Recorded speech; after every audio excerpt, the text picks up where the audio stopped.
everyone, it's Chris, and I went to an event on Saturday and I watched a demo with a new technique. Well, at least it's new to me. It's been around quite a while.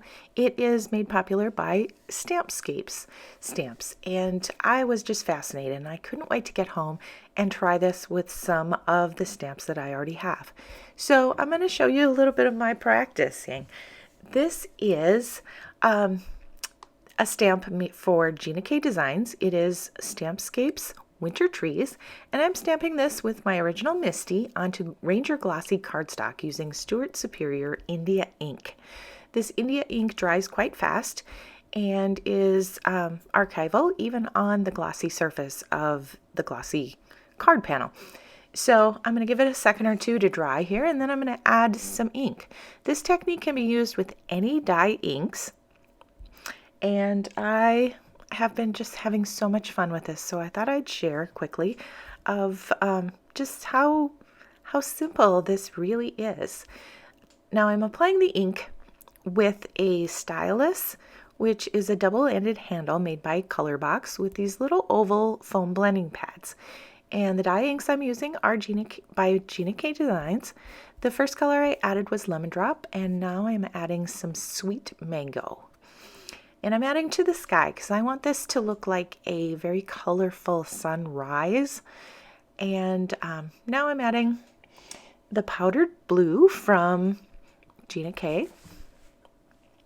And I ink up the foam blending pad, and starting from the edge of my cardstock, I am dragging the ink across. Now I want the center of my image to stay nice and light. That's where my sunrise is. And so I'm pulling the color towards the middle from the edges.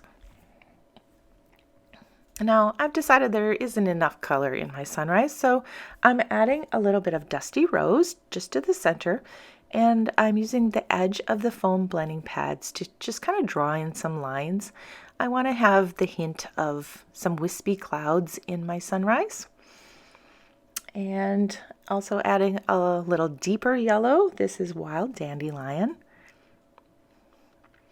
And I'm also drawing some, kind of some little hints, lines in the sky, because I want the underside of my clouds to be lit up from that sun. And I'm also adding Wild Lilac.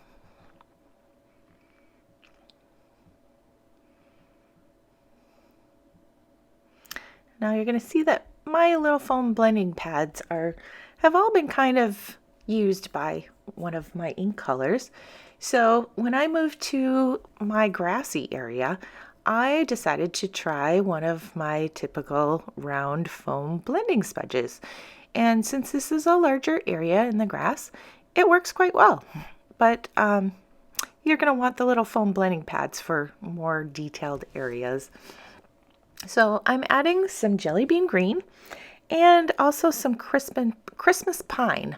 I want a darker area in the shadowy areas of the hills and behind the trees. But the distance between Christmas Pine and Jelly Bean Green is a little bit too great. So now I'm going to kind of temper those colors by adding some Moonlit Fog over the top. Moonlit Fog is a kind of a greenish gray, and it tones down the Christmas Pine and even pulls in some more shadow to the backside of those hills.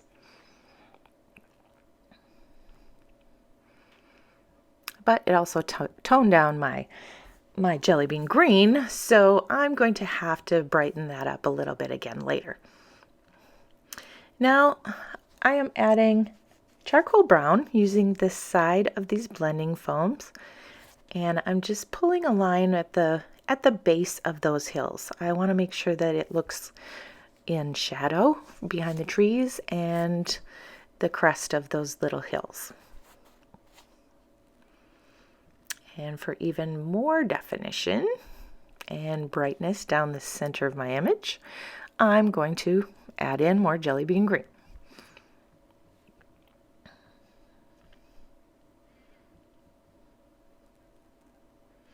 Now I'm using some black onyx and a paintbrush. I have made sure my paintbrush is clean, and I just pick up the ink with the end of this thin paintbrush, and I'm drawing the definition at the base of those hills, and I'm also scribbling in some shadow from the trees.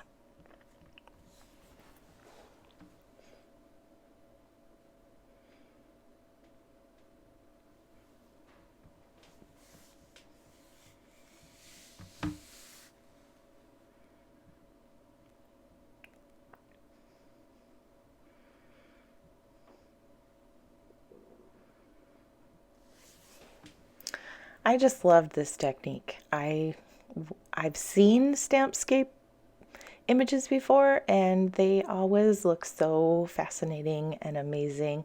So when I actually watched the demo and saw how simple it was to just bring in the color with the foam blender pads, I thought, my gosh, I think I can do this. So I couldn't wait to get home and try, and I was just amazed at how much fun it is and how forgiving this technique is, because you can move the ink around very easily on the glossy cardstock, and so you can really fix a lot of mistakes. You can keep blending. If you get a little smudge, you can kind of tone it down by adding white pigment, and that's what I'm doing right now. First, I'm using a brush, and I am drawing in some wispy clouds across my sunrise. And I'm trying to highlight areas along with those areas of color that I had added with the dandelion and the dusty rose and the sweet mango. So I want to make it look like there is color reflected on the base of my clouds. So I'm adding the white pigment above those colored, stripes, if you will. And as soon as the white pigment dries, you can go back with the second coat and brighten the white even further.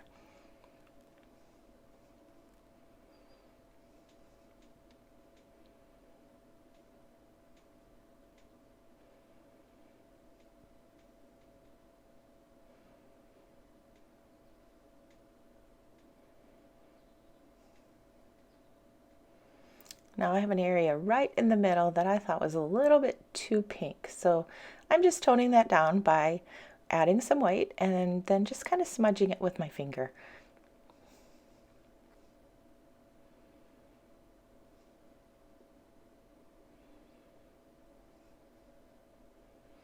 And I also feel that I went a little bit too high up on the hill on my trees when I added my Christmas pine. So I'm trying to tone that down just a little bit too.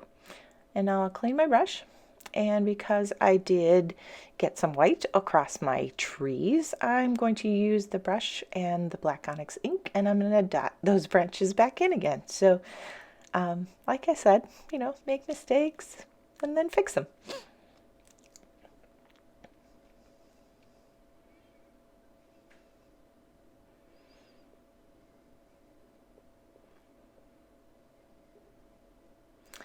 Now I'm going to take the ink blender sponge, and I'm adding a little bit of black onyx. I'm pulling those shadows under the trees a little bit deeper, and I'm also adding just a little bit of the black onyx very faintly to the edges of the card, just to make it look like the center is brighter. By deepening the edges, that center just gets nice and illuminated by my sunrise. And now I'm going to trim this, or I already have trimmed it.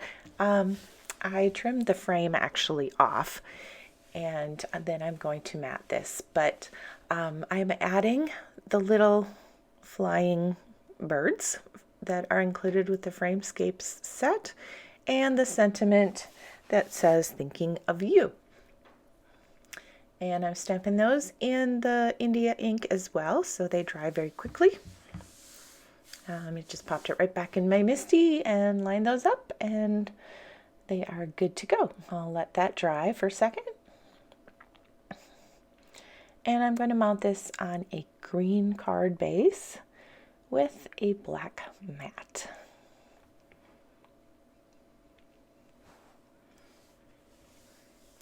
And that is my 26-minute card. So it is a lot of fun, and chances are you already have a lot of these supplies, so I just would like to encourage you to try. This, I know the technique's been around a long time, but as far as me, it's very new to me, so I will be probably doing lots of practicing with this. So maybe I'll check in again later. So there is my finished card. Thanks for watching, everyone.